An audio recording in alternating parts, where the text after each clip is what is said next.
Hello everyone, मैं doctor शलीना Upadhyay अपना YouTube channel elixir Ayurveda पे आपका स्वागत करती हूँ। दूध कैसे पीना चाहिए, how much, when and how to drink milk. मनुष्य के जीवन में दूध सबसे महत्वपूर्ण आहार माना जाता है, क्योंकि पैदा होते ही सबसे पहले भोजन के रूप में दूध ही जाता है। दूध एक एनिमल प्रोडक्ट है जो जीवित पशुओं के जरिए हमें प्राप्त होता है, और वो सभी चीजें जो हमें जीवित प्राणियों से मिलती है उनमें उनके हार्मोन्स में अमाइनो एसिड्स और एंजाइम्स की मात्रा अधिक होती है। इसीलिए इन्हें सही समय पर और सही तरीके से खाना जरूरी होता है, क्योंकि भोजन के कुछ पदार्थ और पशुओं से मिलने वाली चीजों में केमिकल रिएक्शन करने की टेंडेंसी बहुत ज्यादा होती है। दूध अपने आप में एक संपूर्ण आहार के बराबर होता है, और इंसान के लिए ऐसे कई पोषक तत्व है जो केवल दूध से ही भरपूर मात्रा में हमें मिल सकते हैं। इसलिए जो लोग रोजाना दूध नहीं पीते हैं उन्हें 40 की उम्र के बाद कई तरह के प्रॉब्लम्स फेस करने पड़ते हैं। बढ़ती उम्र के बच्चों को तो दूध अवश्य पीना चाहिए, लेकिन इसके लिए हमें नियम पता होना जरूरी है। कई लोगों को दूध पीने के बाद भी शरीर पर उसका कोई फायदा नहीं होता है और दूध ठीक से पचता नहीं है। ऐसी बहुत सी चीजें हैं जिनका सेवन दूध पीने के बाद किया जाए तो उनका केमिकल रिएक्शन होने से शरीर पर हानिकारक असर हो सकता है, और ऐसी कई बीमारियां हैं जिनके होने का कारण दूध का गलत समय पर और गलत चीजों के साथ सेवन करना होता है। पेट, पेशाब, पाचन और त्वचा के रोग भी दूध का गलत तरीके से सेवन करने से हो सकते हैं। इसीलिए जितना जरूरी हमारे लिए दूध पीना है, उससे कई ज्यादा जरूरी इससे जुड़े नियम जानना है। सही तरीके से अगर दूध पिया जाए तो केवल एकमात्र दूध से ही सभी पोषक तत्वों की कमी को पूरा किया जा सकता है, और लंबे समय तक निरोगी और ताकतवर बनाए रखने के लिए यह दूध अकेला ही काफी है। तो क्या आप जानते हैं कि दूध का किस समय पर और कैसे सेवन करना चाहिए? किन किन चीजों के साथ दूध का सेवन नहीं करना चाहिए? किन अलग अलग बीमारियों में दूध को दवाई की तरह इस्तेमाल करना चाहिए? दूध पचता ना हो तो उसे पचाने के लिए क्या करें? तो आइए जानते हैं दूध के बारे में। तो सबसे पहले दूध कब नहीं पीना चाहिए? खाना खाने के बाद दूध नहीं पीना चाहिए। दूध अपने आप में एक संपूर्ण आहार है।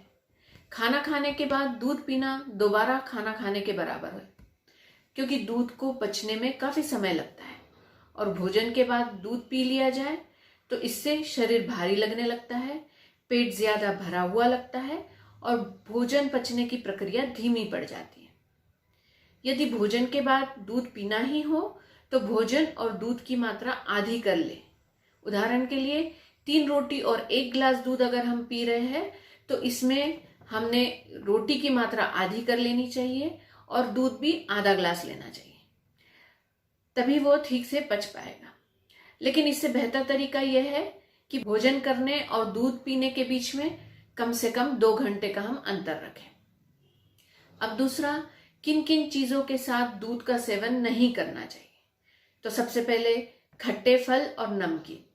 दूध पीने के पहले और बाद में खट्टी चीजों का सेवन जैसे नींबू का अचार, चटनी आदि का सेवन ना करें। नमकीन, मसाले, चटपटे स्नैक्स आदि को दूध पीने के बाद अवॉइड करना चाहिए, क्योंकि दूध का इन सब चीजों के साथ मेल नहीं बनता है। शरीर में जाकर ये आपस में मिलते हैं और केमिकल कंपाउंड अलग होने के कारण पेट में गड़बड़ होने की संभावना होती है। पेट से आवाज आना, गैस, एसिडिटी, ब्लोटिंग, पेट में दर्द, पेट फूलना, ये समस्याएं हो सकती है। दूसरा, प्याज और बैगन। दूध का केमिकल कंपाउंड प्याज और बैगन से विरुद्ध में होता है। इसीलिए यदि आप भोजन में बैगन और सलाद में कच्ची प्याज का सेवन करते हैं तो कम से कम 2 घंटे बाद ही दूध का सेवन करें।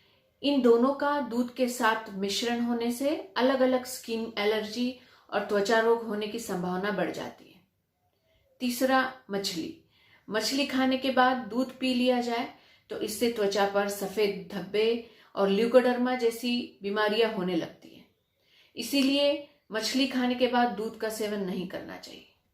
दूध अपने आप में कैल्शियम और प्रोटीन होता है, और साथ ही मछली में भी प्रोटीन की मात्रा होती है। दोनों ही हैवी हो जाते हैं और पचाने में हमारी पाचन तंत्र पर बहुत भार पड़ जाता है, जिससे पाचन संबंधी रोग भी हो सकते हैं। चौथा, दूध और दही साथ में सेवन नहीं करना चाहिए। इनमें केमिकल रिएक्शन होके दूध दही में कन्वर्ट हो जाता है। इन दोनों को आगे पीछे सेवन करने से यह प्रक्रिया पेट में ही शुरू हो जाती है और पाचन में गड़बड़ी होके पेट के रोग हो सकते हैं। अब तीसरा, दूध कब और कैसे पीना चाहिए। आयुर्वेद के हिसाब से दूध हमें रात में ही पीना चाहिए। दूध के अंदर ट्रिप्टोफैन नामक अमाइनो एसिड होता है जो दिमाग और बॉडी को शांत करके अच्छी नींद लाने में मदद करता है। रात को एक लंबे अंतराल में जब हम कुछ नहीं खाते तो हमारे शरीर में दूध का असर सबसे ज्यादा होता है, और जो लोग रात में दूध पीते हैं उनका पेट सुबह अच्छे से साफ हो जाता है। दिन में दूध पीने से उसके सभी न्यूट्रिएंट्स हमें पूरी तरह नहीं मिल पाते। रात में दूध का सेवन करते समय भोजन की मात्रा कम रखें और खाने के 2 घंटे बाद ही दूध पिए। गाय का दूध पीना सबसे बेहतर होता है, लेकिन आप यदि वजन बढ़ाना चाहते हैं तो ऐसे में भैंस का दूध लेना अच्छा होता है। ताकत और पोषण तत्व के नजरिए से देखा जाए तो गाय का दूध भैंस के दूध से ज्यादा बेहतर होता है। भैंस का दूध शरीर में कफ की मात्रा को बढ़ाता है, जिससे ये वजन बढ़ाने में सबसे उपयोगी है। हमेशा आप गाय का दूध पिए, ये किसी अमृत से कम नहीं है। गाय का दूध सबसे हेल्दी और लो फैट, हाई एनर्जी और शक्ति देने वाला होता है। दूध कभी भी ठंडा नहीं पिए, क्योंकि इसकी पचने की गति धीमी होती है, और जब हम ठंडा दूध पीते हैं तो इसकी गति और धीमी हो जाती है, जिससे पेट खराब हो जाता है। दूध को थोड़ा हल्का गर्म कर ले या सामान्य तापमान पर इसका सेवन करें। इसमें देसी खांड, मिश्री या शहद मिला के ले सकते हैं। चीनी मिला के पीना बिल्कुल भी लाभकारी नहीं होता है, क्योंकि चीनी से दूध के पोषक तत्व नष्ट हो जाते हैं और साथ ही हमें चीनी वाला दूध पचाने में मुश्किल होती है। अब चौथा, दूध अगर पचता नहीं है तो क्या करें।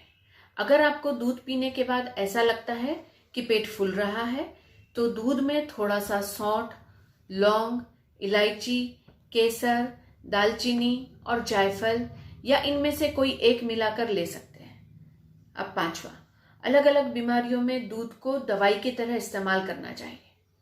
मलेरिया, सामान्य बुखार, सूखी खांसी, न्यूमोनिया, शारीरिक दुर्बलता, हृदय संबंधी रोग, जलन, बवासीर, मिर्गी, मानसिक रोग, हड्डियों और जोड़ों के दर्द आदि में मरीज को दवाओं के साथ दूध जरूर लेना चाहिए।